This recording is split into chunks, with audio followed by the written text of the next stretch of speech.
Right now, in late summer and early fall, millions of gardeners are about to make the exact same mistake, and they won't find out they made it until next June, when they dig into the soil expecting fat, juicy bulbs and pull out something the size of a golf ball. The reason has nothing to do with soil, or watering, or luck. It comes down to one thing almost nobody explains clearly: which variety you plant in the fall, and whether that variety is even compatible with where you live. Plant the wrong one, and you could water it perfectly for 9 months, and still end up with almost nothing to show for it. Plant the right one, and you get bulbs so much bigger and more flavorful than anything from a grocery store that you will genuinely never want to go back. So today I'm breaking down 10 garlic and onion varieties worth planting this fall, 5 of each, starting with the ones that will transform your kitchen and ending with the 2 that most experienced growers consider an absolute must every single year. Let's get into it. Number 1. Music garlic. This is a hardneck variety, and it is a Canadian favorite for a reason. Each bulb produces just 4 to 6 cloves, but they are massive, easy to peel, and they store for around 5 months without losing quality. The flavor is genuinely hot when it's freshly harvested, then mellows out beautifully the longer it sits in storage, which means you get 2 completely different culinary experiences from a single crop. Music thrives specifically in cold winters, so if you live somewhere with harsh frost, this is one of the highest performing hardneck varieties you can put in the ground this fall. Number 2. German white, also called German extra hardy. This is one of the most cold-tolerant hardneck garlics that exists, and it has been cultivated for centuries because of that bold, spicy flavor that soft-neck grocery store garlic simply cannot replicate. What makes this one stand out is the storage life. Properly cured German white can last 8 to 10 months, which is nearly unheard of for a hardneck variety, since hardnecks typically sacrifice storage life in exchange for bigger, more flavorful cloves. With German white, you're getting both. Number 3. Chestnut red. This is a purple stripe hardneck variety, and it has quietly become a favorite among serious home cooks because of how it behaves when roasted. The cloves turn creamy and mild with a rich, almost buttery depth that raw garlic just cannot deliver. It stores reasonably well. The bulbs are a striking reddish purple, and if you have ever wanted garlic that looks as good on a farmer's market table as it tastes in a dish, this is the variety experienced growers reach for. Number 4. Inchelium red.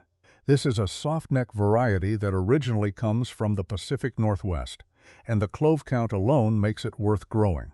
A single bulb can develop up to 20 cloves, which means one harvest gives you an enormous amount of planting stock for next year, essentially letting your garlic patch multiply itself for free. It also stores exceptionally well, often lasting close to a full year when properly cured, and the flavor is full without being harsh, which makes it one of the most beginner-friendly varieties on this entire list. Number 5. Elephant garlic. Here's the twist nobody expects. Elephant garlic isn't actually true garlic at all. It's a member of the leek family that just looks and behaves like a giant garlic bulb, producing cloves that can be the size of a small egg. The flavor is much milder than true garlic, almost leek-like, which makes it incredibly versatile for people who want that garlic presence in a dish without the sharp bite. It grows in a wider range of climates than most true garlic varieties, and a single bulb can genuinely change how you think about garlic in the kitchen, simply because of the sheer scale of it. Now let's move into onions, because this is where the mistake I mentioned at the start becomes critical. Onions are split into 3 categories: short day, long day, and intermediate or day neutral, and that classification is not a suggestion. It is the single factor that determines whether your onion forms a bulb at all. Plant the wrong category for your latitude, and you'll get lush green tops and nothing underneath. Number 6. Walla Walla. This is a sweet onion, famously grown in the Pacific Northwest, and it's one of the more forgiving overwintering choices, because you can harvest it 2 different ways. Pull it early as a scallion-sized green onion, or let it fully mature after it sends up its spring growth for that classic sweet, mild bulb. Prepare your bed with compost Direct seed in August or September, and mulch heavily once the plants establish if you're in a colder zone, because that mulch layer is what gets a Walla Walla through a hard winter alive. Number 7.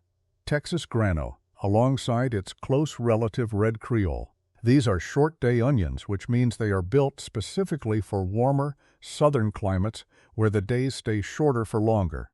Plant these as transplants in late winter in short-day regions, or direct sow them in fall in mild winter zones, and they will reward you with large, sweet bulbs. The critical warning here is one almost every beginner ignores. If you live in a northern climate and you plant a short-day onion, it will start bulbing far too early while the plant is still tiny, and you'll harvest something barely bigger than a marble. Number 8. Valencia, along with Talon F1.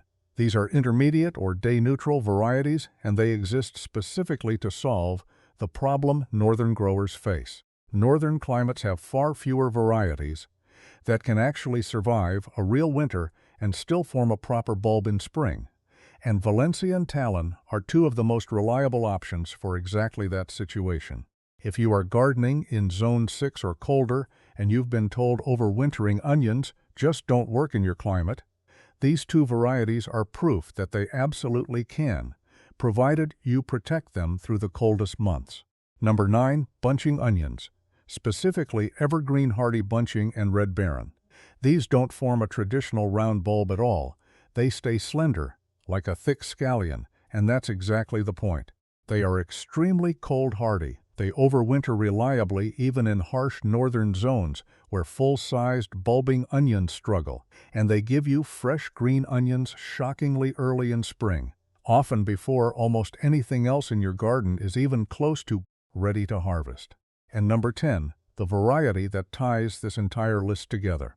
Candy onion, an F1 hybrid that falls into the day-neutral category, meaning it adapts across a wider range of latitudes than almost any other onion on this list. It's famous for being sweet enough to eat raw, reliable enough for beginners, and flexible enough to work whether you're in the north or the south, provided you get the timing right for your zone. It has become one of the most consistently recommended onions for exactly the reason this entire video exists. It removes the single biggest risk, choosing the wrong day length category, and replaces it with something nearly foolproof. So before you put a single clove or seed in the ground this fall, figure out your actual growing zone and your day length category first. That one decision determines whether you're eating incredible, oversized garlic and onions next summer or standing in your garden next June wondering why everything came up so small. If this saved you from making that mistake, subscribe, because next time we're covering the exact fall planting calendar, week by week, so you know precisely when to get each of these into the ground.